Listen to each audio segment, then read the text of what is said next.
We often get asked, how does flexible eating differ from other diets? And the most commonly associated diets are the Zone and Weight Watchers, because they're both basically different ways of measuring your food. While we use macronutrients, the Zone uses measurements of blocks, and Weight Watchers uses their point system.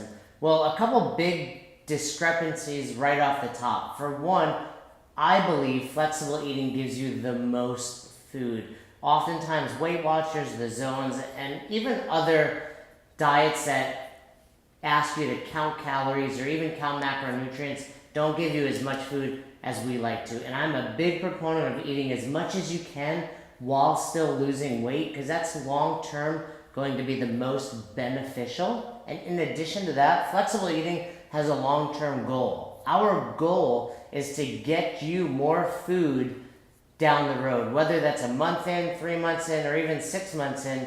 You will eventually, if you stick with our program, begin reverse dieting.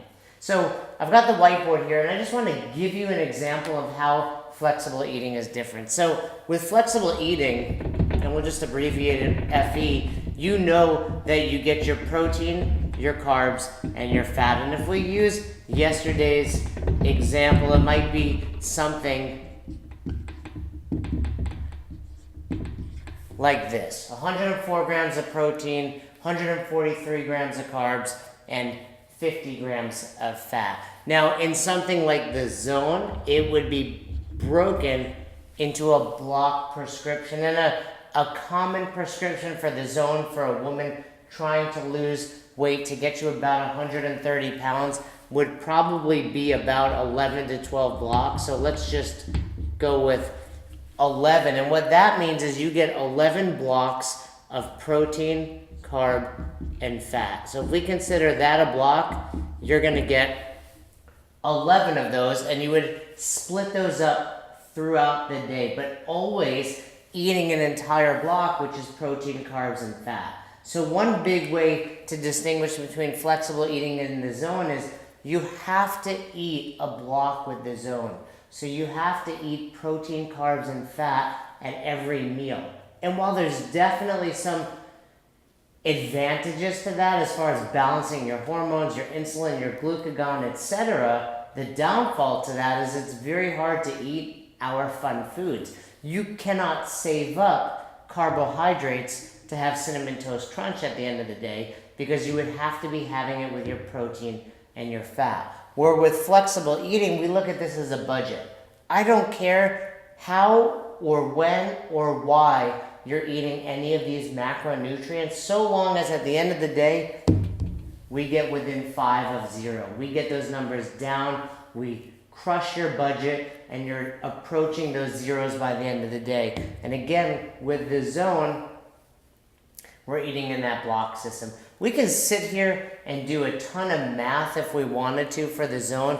So for example, if we know there's 9 grams of carbs per block, that would mean we're at 99 grams of carbs here. And if there's 7 grams of protein per block, we would know we're at 77 grams of protein. And if there's 3 grams of fat per block, we're at 33 grams of fat.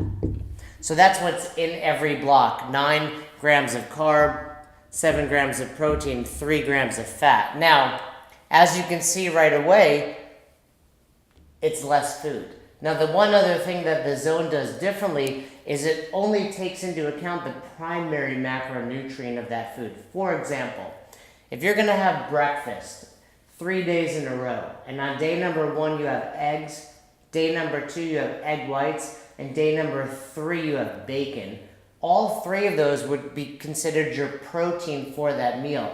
However, we all are fully aware that there's a very different amount of fat in those foods. So with the Zone, you're only taking into account the primary macronutrient.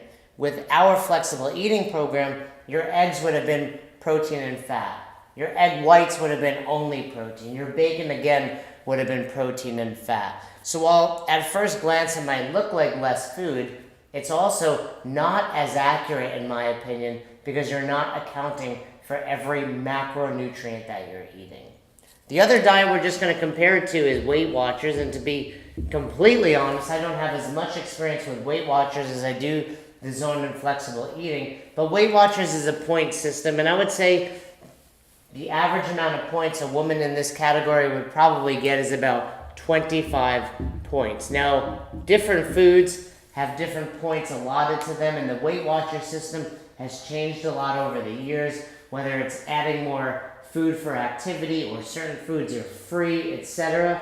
In my opinion, as you know, we don't like to differ our food, at least for the first few months, based on your activity. There certainly are no free foods out there, and while this is a very good system, as is the Zone, again, I don't believe it's as accurate as flexible eating because we're based on points, not macronutrients. And I also, with these two programs, don't see that light at the end of the tunnel where we're going to get with flexible eating, which is ultimately allowing you to eat more food. And whether you're a male wanting to eat more food just because you love pizza, or you're a female who isn't sure that they want to eat more food, again, eating more food is not just a way of being happier because you're not as stressed out about limiting what you're taking in, but it's also a way to fuel your body. If you can take more food in while staying where you are on the scale or even losing weight, you're fueling your body better for whatever activity you're attacking, whether it's functional fitness, whether it's endurance training, or even a yoga class. The more food we can take in,